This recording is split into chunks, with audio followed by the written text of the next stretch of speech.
Hey folks, welcome to the 30 Days to Learn Adobe After Effects course. My name is Vincent Nguyen, and today in this lesson we're going to be discussing about 3D layers, the reaction in 3D space, and transform properties within Adobe After Effects. Let's get started. After Effects, we have some basic 3D options. Now, After Effects is not a 3D application like you would expect from Cinema 4D, 3ds Max, Maya. It's actually a 2.5D is what a lot of people call it, and I'll show you why in a second. So if I create a new layer, new, solid, we'll call this box, and we'll make it 640 by 640, and hit OK. Just so we have this very nice big box here. And I'm going to hit S on the keyboard to scale it down just a tad. So now we have a box here. And if I hit P on the keyboard to bring up the position, we can move along the x-axis as such, and we can move it on the y-axis. Very straightforward, and you're just moving this box in 2D space, a flat composition, and we're just moving it on the same plane here. Nothing too complicated. And if I hit R on the keyboard and to bring up the rotation, you can see that we just have a very simple rotation parameter, and we're just rotating our cube 360 degrees. Very straightforward. And this is kind of the 2D flat space that we have in After Effects here. Now, you may have heard me talk about 3D layers within After Effects. Now, to create a 3D layer, you want to select your layer here, and then toggle your switches / modes until you see this little cube icon here, and then under your layer, hit the cube icon for your layer. And as you can see, we have a different parameters available to us now. So let me just hit P on the keyboard. I'm going to uncheck the 3D cube here.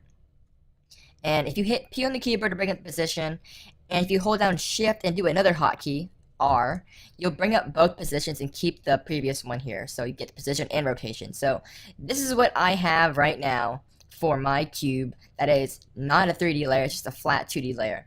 Now, when I enable the cube, pay attention to the position and the rotation here. You can see that once we convert our layer to a 3D layer, we have an additional position axis here, and this is the Z axis, so this is pretty much controlling the depth of the object in 3D space. And then we also have the orientation in space here, as well as the rotation.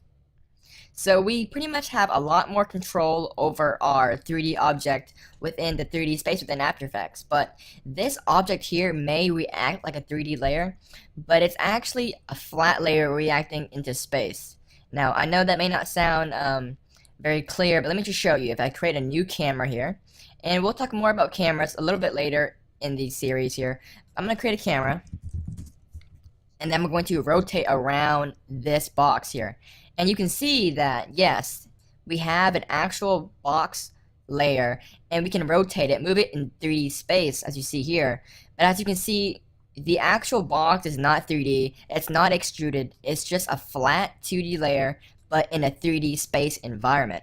So that's what 3D means within After Effects. You don't really have 3D extrusions, we can't really, make polygons and such like that, but we do have a 3D space environment in which we can kind of do a lot of tricks, do a lot of trickery and illusions to kind of create a sense of 3D within After Effects. And again, I'll discuss more about that later in the basic techniques section of this course. But just realize that we don't really have full 3D capabilities except for kind of the 3D space environment here.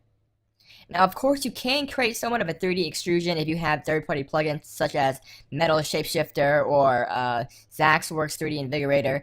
There are a lot of plugins that kind of make up and pick up the slack of After Effects, but for the most part, After Effects cannot really behave like a 3D application. Unless you're on CSX with some basic 3D extrusion, or you're using a 3D application. But then again, if you really want some full control over 3D stuff, like such as polygons, 3D text, 3D objects, then you're going to be doing most of that work in Cinema 4D or 3ds Max. So back to the subject matter, again, we have 2D flat layers in 3D space, and aside from additional position rotation properties and their reaction to space, you also have material options here.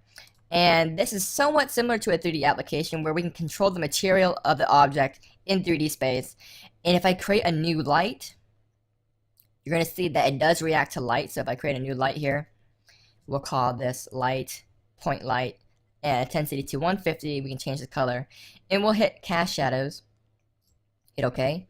You can see that our object is affected by our light here, and if I zoom out and kind of adjust the lights, you can see that our 3D layer does react to light. Now, if it's a 2D flat layer, it's not going to react to light at all, and we don't have any material options. But again, 3D objects react to 3D lights, and these lights are automatically 3D. You don't need to hit a switch for them. And you can navigate and kind of reposition, move 3D layers by clicking on these little axis handles here. This is the Y axis, this is the X, and the blue is the Z axis. So you can kind of move it. You can see how it reacts to lights and such like that. And all 3D layers react with each other. So now 3D in After Effects is actually a very, very complicated matter. The concept may seem very simple. It's just a 2D flat layer in 3D space. But, you know, once you'll be working with 3D layers and cameras and rotations and all these orientation properties and such, you'll soon realize that 3D layers within After Effects can be kind of complicated, especially with 3D cameras and, you know, the interpolation and such like that. So you will run into some weird things when working with 3D layers in After Effects. Hopefully I'll address some of them in this series, but again, it's a very, very complicated matter. And to really understand the concept behind it all and the reaction in 3D space it's probably the most complicated thing within After Effects, other than expressions. But this has just been a really basic, quick overview and rundown of how 3D layers react within space and After Effects, and how 3D objects have different transform properties. So in the next lesson, we're going to be talking about the camera tool and exploring the different types of camera tools you have within After Effects, such as the orbit tool and the pan tracking tool. So look forward to that. If you guys have any further questions, don't hesitate to leave me a message or comment in the forums. I'll get to them as soon as I can.